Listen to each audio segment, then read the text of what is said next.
to see her alive in my arms, it was a gift from God. These were the words of a happy and grateful father who found his daughter who had been missing for almost a month. Frank Gervasi found his daughter in a huge boat called the Phoenix that was docked near a local fish market in Islip, Brooklyn.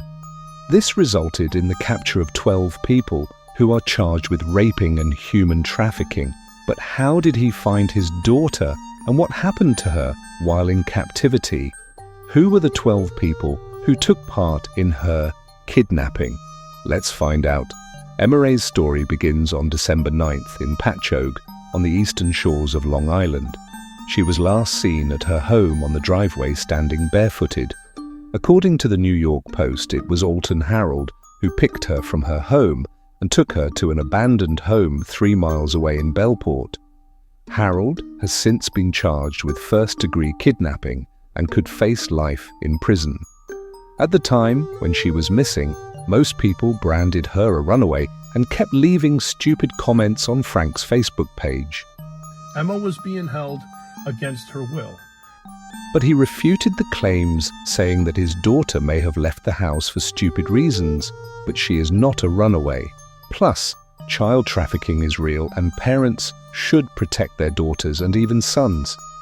Emmarae's dad was very vocal during the hard times, and he shared numerous videos on his search for his daughter. Good morning, guys.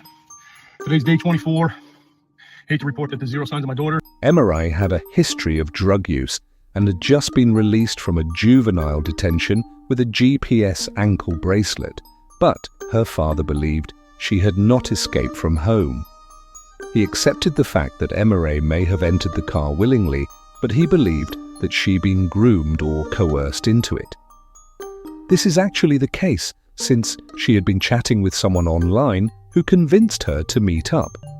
Plus, when she disappeared, the GPS ankle bracelet was found a block from her house. So how did he find his daughter?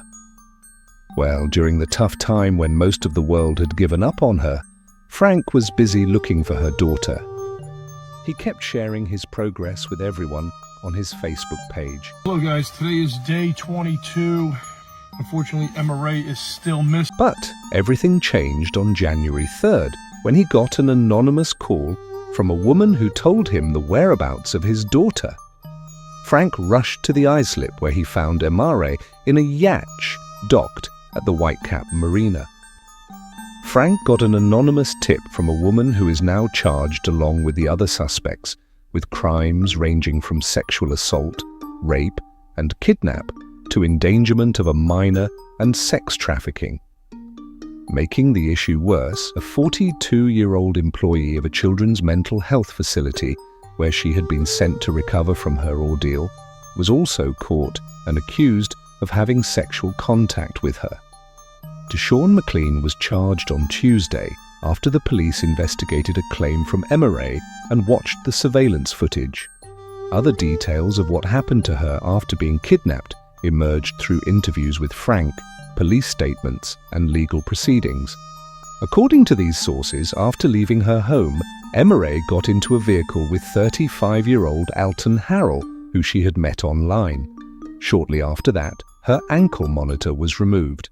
According to the prosecutors, Harold kept her in an abandoned building in Bellport for about 24 hours. Apparently, Harold had been in contact with her since she was 13 years old, and based on their texts, he was aware of her age. Over the next few days, she was involved with other guys including Robert Eccleston, 61, Daniel Burke, 63, and Kevin McDonald, 20. These individuals took her to a trailer home and then a garage and held her in places where she was less likely to be found. From December 13th to when her dad rescued her, she was in a 56-foot yacht known as the Phoenix, with a 64-year-old drifter known as Francis Buckheit. Francis kept her behind netting in his boat and out of sight. He told her that he planned on taking her to the Carolinas. Buckheit is currently held without bail, and the charges against him include endangering the welfare of a minor, kidnapping, and rape. During her time at the yacht, she met 52-year-old Jacqueline Comiskey, and 34-year-old Elizabeth Hunter, who took advantage of her. Comiskey even offered her to 47-year-old Bunnis Knight in exchange for drugs. Knight, Hunter, and Comiskey have also been caught and face serious sexual offense charges. Frank told the Post it was Jacqueline Comiskey who tipped him off to Emmarae's whereabouts. Once at the marina, he met her and an unknown male companion with her daughter, who appeared out of it and dehydrated. Comiskey admitted she had driven Emmarae around the night before, which led him to believe that she was involved in the kidnapping and refused to give her the reward cash. For now, Emmarae's family is happy to have her back and helping her get through the tough ordeal she went through. On the other hand, the case against the 12 suspects is still proceeding, with the prosecutors seeking maximum penalties for them. So shout out to Super Dad from Long Island. For more true crime stories like this one, please hit the subscribe button.